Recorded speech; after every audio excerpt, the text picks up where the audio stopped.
La Coupe du monde féminine de basket commence le 22 septembre à Sydney, en Australie.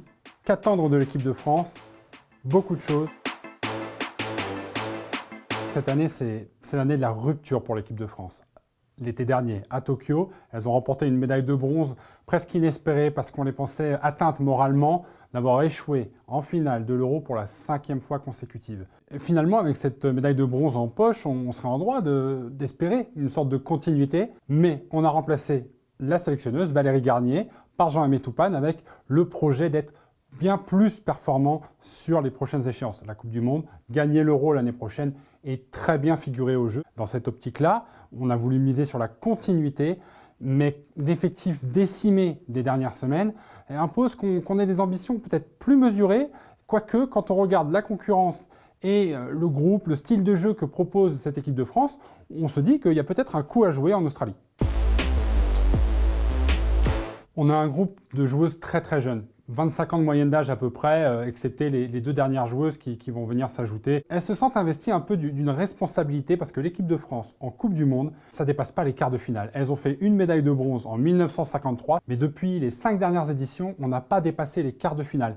Il y a cette envie de faire mieux que les générations précédentes et pourquoi pas, à la faveur de bons coups, de bons résultats, aller chercher une médaille. C'est jouable à condition de proposer un basket vraiment différent. Le sélectionneur a voulu se rapprocher de ce qui se fait au Japon, aux États-Unis, un basket plus rythmé, à base de défense, d'intensité. On l'a vu sur la préparation, on se dit que les ingrédients sont là. Il faut juste les marier avec ce manque d'expérience qu'il y a dans le groupe. L'Australie, c'est un peu une compétition laboratoire. C'est un mot qu'il n'aime pas trop d'ailleurs, mais on y met beaucoup de jeunes. C'est une sauce qui peut prendre et sur laquelle on va pouvoir bâtir 2023 et 2024. On en parle beaucoup depuis des mois. C'est cette liste d'absences qui s'allonge de semaine en semaine. Depuis le début de la préparation, il y en a eu 2 majeures. Olivia Epoupa, la meneuse, qui a été déclarée inapte, entre guillemets, au moment du rassemblement, et surtout Sandrine Gruda, qui était censée être capitaine, joueuse la plus expérimentée, meilleure marqueuse de l'équipe de France, forfait en raison d'une douleur à un mollet, et donc ça a drastiquement réduit la moyenne d'âge du groupe. Mais avant ces 2 défections majeures, on avait Andy Miem, qui ne pouvait pas être disponible en raison de blessure à la cheville, Alix Duchet, meneuse, qui était touchée à un genou, Valerian Vukoslavljevic, qui du coup, après une grossesse, a essayé de voir si c'était possible de jouer à la compétition. Ça s'est avéré trop compliqué à organiser.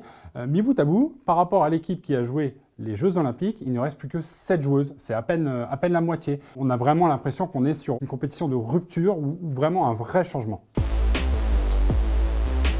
L'équipe de France est tombée dans le groupe de la mort à ce mondial. Il n'y a pas les États-Unis qui sont généralement les ultra favoris de ces échéances-là, mais on retrouve l'Australie qui joue à domicile et qui sera tout en haut, le Canada, le Mali qui remplace le Nigeria pour des questions administratives et fédérales, la Serbie, le Japon qui nous a donné énormément de fil à retordre aux Jeux Olympiques. Tout l'enjeu de cette compétition, c'est de mettre 2 équipes derrière parce que les 4 premiers passeront en quart de finale. C'est une compétition qui est extrêmement courte dans le temps. Les finalistes vont jouer 8 matchs en 10 jours. L'avantage va aussi se tirer sur les bancs qui sont allongés, sur les joueuses qui savent performer quand elles ne sont pas dans le 5 et qui ont été optimisées physiquement pendant la préparation. La France a quand même fait ce travail-là, physique, là, depuis le début de la préparation, début août, voilà, pour pouvoir mettre peut-être une équipe comme le Mali qui sera un peu moins préparée. Le Canada, dont on dit que c'est en reconstruction aussi.